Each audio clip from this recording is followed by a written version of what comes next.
Hello, Miss Sundberg, coming at you to talk to you about pages 12 and 13.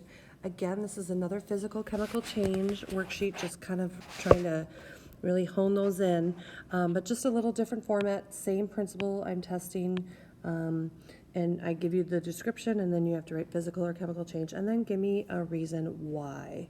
So here we go.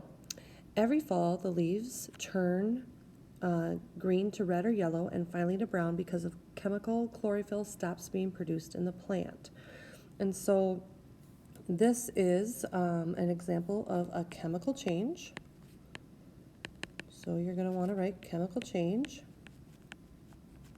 And after you write the phrase chemical change, give me a reason why. And you can write unexpected color change. And that would be a good enough example or reason for why this is a chemical change. Okay?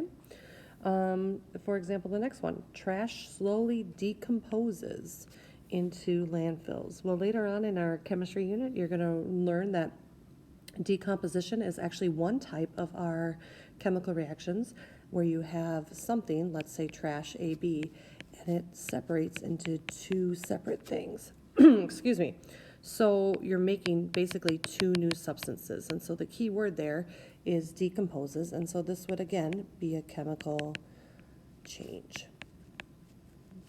Oops, it would help if I could spell things right. There we go. So you kind of get the idea of what is expected here of this worksheet. This is not one that you have to turn in, but definitely one that would provide you good practice to prepare for the exam. So hopefully this helps a little bit. As always, ask any of your teachers questions or ask me questions, or any one of us are always available to help. Okay, thanks guys, bye.